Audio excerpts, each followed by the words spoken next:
नमस्कार दोस्तों, मेरा नाम है भालचंद्र। ब्रह्मांड सिद्धाश्रम में आप सभी का स्वागत है। आज के इस वीडियो में हम चर्चा करेंगे कि यदि कुंडली में मकर राशि का शुक्र होगा तो आपका जो रिलेशनशिप है वो किस प्रकार का होगा, आपकी जो लव लाइफ है वो किस प्रकार की होगी, आपके जो एक्सपेक्टेशन रहेंगे वो किस प्रकार के होंगे। ऐसी कौन सी बातें हैं जिस पर अमल करना बहुत ज़्यादा आवश्यक है, ऐसी कौन सी बातें हैं जो कि करनी चाहिए, ऐसी कौन सी बातें हैं जो कि टालनी चाहिए, सभी के बारे में चर्चा इस वीडियो में हम करने वाले हैं। सबसे पहले हमें ये जानना बहुत ज़्यादा आवश्यक है कि मकर राशि का शुक्र समझे कैसे, कि आपके कुंडली में मकर राशि में शुक्र है भी या नहीं, ये समझे कैसे। क्योंकि अमूमन तौर पर हमें ये पता होता है कि हमारी जो राशि है वो कौन सी है, जो कि चंद्र राशि होती है, लेकिन बाकी के जो ग्रह है वो कौन से राशि में है वो हम नहीं जानते, या फिर वैसे जानने की ज़रूरत भी नहीं होती।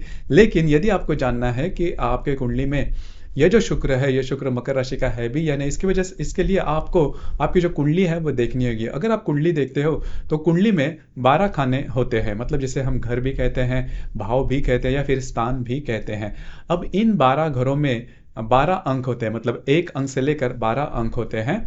और वो जो अंक होते हैं, वो हर एक जो अंक होता है वो अपने अपने राशि का निदर्शक होता है। जैसे कि मेष राशि का 1 अंक है, वृषभ का 2 है, कर्क का 4 है, कन्या का 6 है, या फिर वृश्चिक का 8 है, मीन का 12 है।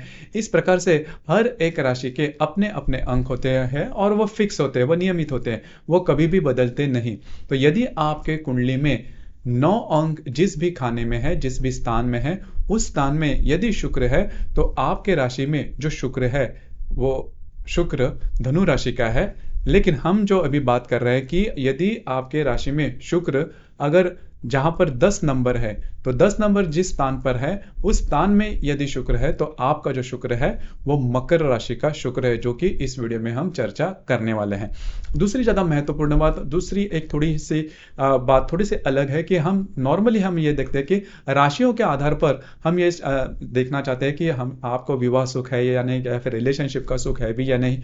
तो मूलतः होता क्या है कि यह जो विवाह सुख है या फिर रिलेशनशिप का सुख है या फिर अधिभौतिक जो सुख है या फिर धन धान्य जो भी भाव है, वो सभी जो बातें हैं उसका जो कारकत्व फल है वो मूलतः शुक्र के पास होता है। तो शुक्र यदि आपके कुंडली में अच्छा है तो ये जो सभी सुख है वो आपके लिए बहुत ही अच्छी तरीके से मिल सकते हैं। लेकिन ये अच्छा नहीं होगा तो वो आपके लिए प्रॉब्लम वाला हो सकता है। तो इसी वजह से शुक्र आपके रिलेशनशिप के मामले में बहुत ज़्यादा महत्वपूर्ण होता है और उसके जो भाव होते हैं वो भी काफ़ी ज़्यादा इंपॉर्टेंट हो जाते हैं। तो इसीलिए शुक्र मकर राशि में यदि होगा तो इसके जो परिणाम होंगे वो किस प्रकार के होंगे। सबसे पहले ये जानिए कि सभी जो राशियां हैं, मतलब मेष राशि से लेकर मीन राशि तक की जो 12 राशियां हैं, इसमें यदि शुक्र जो है वो मकर राशि में होगा तो वो काफ़ी अलग होता है। मतलब उसके जो प्रेम के प्रति उनकी जो भावनाएं होती हैं वो काफ़ी अलग होती है, प्रेम के प्रति उनके जो एक्सपेक्टेशन होते हैं वो काफ़ी अलग देखे जाते हैं। एक भाव से देखा जाए, पहले तो हम इनकी जो रहन सहन है उसके बारे में देखेंगे कि यदि शुक्र यदि आपके मकर राशि में होगा तो रहन सहन आपका होता है वो वैसे देखा जाए अच्छा होता है, लेकिन आप जो हो थोड़ा सा प्रैक्टिकल होता है। रहन सहन अच्छा होता है मतलब ये बात नहीं कि रहन सहन के या फिर आपके जो भी रहन सहन की जो बातें हैं उसमें आप ज़्यादा पैसे खर्च करो, ऐसा बिल्कुल भी नहीं। यदि शुक्र आपके मकर राशि में होगा तो फिर ऐसे जो व्यक्ति होते हैं प्रैक्टिकल होते हैं, पैसे कहाँ से कहाँ कितने खर्च करने हैं, कैसे खर्च करने हैं, कहाँ पर खर्च करने हैं, इसके बारे में आपकी जो लॉजिक होते हैं वो काफ़ी सही होते हैं और पैसे ज़्यादा खर्च नहीं करते। मूलतः आप थोड़े प्रैक्टिकल रहते हो। तो रहन सहन वैसे देखा जाए तो नॉर्मल होता है। लेकिन जो सबसे महत्वपूर्ण बात है रिलेशनशिप के मामले में, तो रिलेशनशिप के मामले में अगर देखा जाए तो इनकी जो रिलेशनशिप होती है काफ़ी अलग होती है। इनका जो अट्रैक्शन डेवलप होता है सामने वाले जो व्यक्ति उनके प्रति, वो भी काफ़ी अलग सा देखा जाता है। मतलब कभी कभी ऐसा भी देखा जाता है कि इनके उम्र से बहुत ज़्यादा बड़े जो व्यक्ति है या फिर उनके उम्र से छोटे जो व्यक्ति होते हैं, हालांकि स्त्रियों के कुंडली में भी ये भाव देखा जाता है कि अगर ऐसी कोई बात है तो इनके उम्र से जो छोटे जो सामने वाले व्यक्ति होते हैं उनमें इनका जो आकर्षण होता है वो डेवलप होते हुए विकसित होते हुए देखा जाता है, थोड़ा सा एबनॉर्मल होता है। या फिर होता क्या है कि रिलेशनशिप में एक जो व्यक्ति होता है वो बहुत सुंदर होता है, दूसरा जो व्यक्ति उतना सुंदर नहीं होता। एक जो व्यक्ति होता है उनकी हाइट काफ़ी बड़ी हो सकती है या फिर बहुत सुंदर हो सकता है, या फिर उनका एजुकेशन बैकग्राउंड काफ़ी अच्छा हो सकता है। दूसरा व्यक्ति जो है वो उनका एजुकेशन बैकग्राउंड या फिर फाइनेंशियल बैकग्राउंड, इस प्रकार की किसी ना किसी क्षेत्र में बहुत बड़ी जो बात है उसमें दरार हो सकती है, बहुत बड़ा डेफिसिट हो सकता है।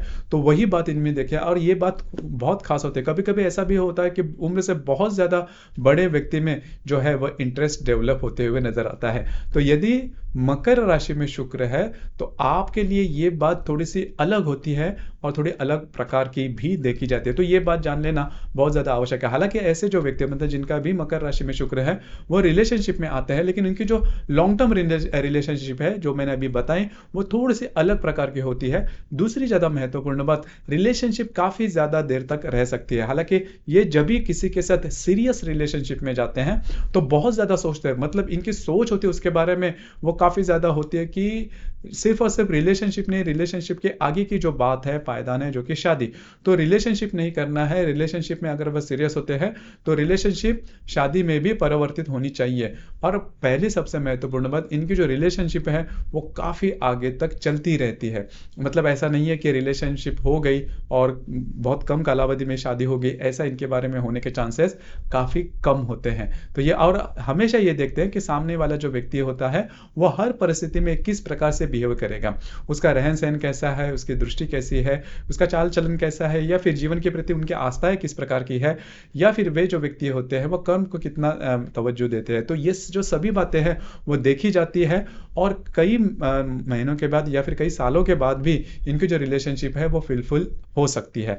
तो ये बात थोड़ी सी महत्वपूर्ण है। सामने वाले व्यक्ति को ये हमेशा टेस्ट करते रहेंगे, लेकिन इसकी बात ऐसी नहीं है कि ये अविश्वास दिखाते, ये ऐसे देखते हैं कि इनके साथ, क्योंकि ये स्वयं वैसे होते हैं, जैसे कि मैंने प्रैक्टिकल वाली बात कही, इसी वजह से सामने वाले व्यक्ति में भी वो गुण देखना चाहते हैं कि हर परिस्थिति में ये जो व्यक्ति है वो किस प्रकार से बिहेव करेगा। तो ये बात थोड़ी सी इनके बारे में थोड़ी महत्वपूर्ण हो जाती है।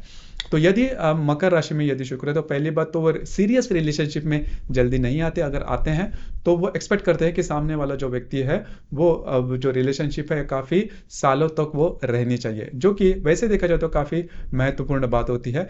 अब यहाँ पर देखिए, ये जो मकर राशि का जो शुक्र है, इस शुक्र में कभी कभी थोड़ी सी अलग भी प्रेम की भावना हो सकती है। कभी कभी बहुत कम उम्र में ये जो व्यक्ति है वो रिलेशनशिप में आ सकते हैं, जैसे हम कहते हैं कि मैच्योर्डनेस नहीं है, या फिर बहुत बड़े इनका जो उम्र, मतलब जो रिलेशनशिप की उम्र है वो होने के बाद भी ये जो व्यक्ति है वो कई सालों के बाद रिलेशनशिप में आ सकते हैं और उनको भी पता नहीं चलता कि ये रिलेशनशिप डेवलप कैसे हुई। तो ये जो सभी बातें, इसीलिए मैंने कहा कि यदि मकर राशि में यदि शुक्र है तो इनकी जो रिलेशनशिप है वो काफ़ी अलग थलग हो सकती है। उसके लिए कोई डेफिनेशन नहीं होती कि इसी उम्र में आप रिलेशनशिप में आ सकते हो। तो ये बात इनमें देखी जाती है। दूसरी ज़्यादा महत्वपूर्ण बात, मकर राशि में करीबन 3 नक्षत्र आते हैं, हर एक राशि में 3 नक्षत्र आते हैं। तो मकर राशि में जो 3 नक्षत्र आते हैं वो है उत्तराषाढ़ा, श्रवण और धनिष्ठा। श्रवण जो नक्षत्र है, इस नक्षत्र में जो भी हमने अभी गुण गिनवाए वो ज्यादा करके देखे जाते हैं। और यदि श्रवण नक्षत्र में यदि शुक्र है तो फिर आपके जो मिलने वाले, जो आपके रिलेशनशिप में जो आने वाले व्यक्ति होते हैं वो काफ़ी अच्छे होते हैं, काफ़ी संस्कारित होने के चांसेस ज़्यादा होते हैं। उत्तराषाढ़ा नक्षत्र में यदि शुक्र है तो भी आपकी जो रिलेशनशिप है वो अच्छी हो सकती है, लेकिन धनिष्ठा नक्षत्र में यदि शुक्र है तो आपको मिलने वाले रिलेशनशिप में व्यक्ति वो आपके ऊपर हावी हो सकते हैं और आप में दोनों में जो बातें हैं वो नॉर्मल नहीं हो सकती, या फिर रिलेशनशिप में बड़े प्रॉब्लम या कॉम्प्लिकेशंस होने की संभावना थोड़ी बनती है। मतलब दोनों व्यक्तियों में एक जो व्यक्ति होता है वो बहुत ज़्यादा ओवर पावर होता है या फिर बहुत ज़्यादा ओवर कमांडिंग होता है, जिसकी वजह से जो रिलेशनशिप है वो आगे बढ़ पाना करीबन कठिन होता है। तो ये बातें थोड़ी सी ध्यान में लेना थोड़ी आवश्यक है। उसी प्रकार अब ये जो शुक्र है, मतलब मकर राशि का शुक्र यदि किसी पाप ग्रह के साथ है, मतलब मंगल, राहु, केतु, हर्षल, नेपचून या फिर शनि के साथ होगा तो फिर ये जो शुक्र है वो प्रॉब्लमेटिक हो सकता है रिलेशनशिप के मामले में। यदि रवि के साथ है, रवि भी अंशतः अशुभ ग्रह का माना जाता है, तो भी ये थोड़ी प्रॉब्लम वाली बात हो सकती है। अब यह जो ग्रह है, इन ग्रहों के युति केंद्र प्रतियोग में यदि शुक्र है जो कि मकर राशि का है तो फिर रिलेशनशिप में प्रॉब्लम, कॉम्प्लिकेशन आने की संभावना थोड़ी ज्यादा बनती है। उसी प्रकार यह जो शुक्र, इसकी जो दैनिक गति है वो भी काफी महत्वपूर्ण होती है। हर एक ग्रह की अपनी अपनी दैनिक गति होती है। हालांकि रवि और चंद्र की जो दैनिक गति है वो फिक्स होती है, बाकी के जो ग्रह होते हैं उनकी जो दैनिक गति होती है वो कम ज़्यादा होती है हर दिन। जैसे कि शुक्र के बारे में अगर देखा जाए तो शुक्र की जो दैनिक गति होती है वो मैक्सिमम जो दैनिक गति है वो 1 अंश 14 कला है, और कम से कम वो 0 डिग्री या फिर 12 13 या फिर 2 3 कला तक भी होती है, जिसे हम स्तंभी कहते हैं या फिर वक्री शुक्र कहते हैं। तो वक्री या फिर स्तंभी यदि शुक्र है या फिर उसकी जो गति है वो काफ़ी कम होगी मकर राशि में, तो भी वो जो बात है वो थोड़ी सी रिलेशनशिप में प्रॉब्लम कॉम्प्लिकेशंस वाली हो सकती है। उसी प्रकार ये जो शुक्र है वो नवमांश में किस प्रकार से है, मतलब नवमांश कुंडली में यह जो शुक्र है वो कौन से बाकी जो ग्रह है उनके साथ है, या फिर इसके ऑपोजिट नवमांश में, इसके प्रतिरोध के नवमांश में कौन से ग्रह है, वो भी थोड़े जान लेना बहुत ज़्यादा महत्वपूर्ण। हालांकि ये जो बात है थोड़ी सूक्ष्म ज्योतिष की है, लेकिन मोटे तौर पर अगर देखा जाए तो सीरियस रिलेशनशिप में मकर राशि के जो व्यक्ति है वो पहले तो बात आना कठिन होता है, अगर और उनकी जो रिलेशनशिप होती है वो भी थोड़ी सी अलग से होती है, मतलब नॉर्मल से नहीं होती, ये भी थोड़ी सी बात अलग है। लेकिन यदि वो रिलेशनशिप में आते हैं तो रिलेशनशिप काफ़ी सालों तक चल सकती है, और उसके बाद वो जो रिलेशनशिप है वो शादी में भी तब्दील हो सकती है। आपके इसके संदर्भ में अनुभव क्या क्या है, आपके विचार क्या है, नीचे कमेंट बॉक्स में ज़रूर कमेंट करना। और अपना जो चैनल है ब्रह्मांड सिद्धि एस्ट्रो, इसे भी लाइक शेयर और सब्सक्राइब ज़रूर करना। धन्यवाद।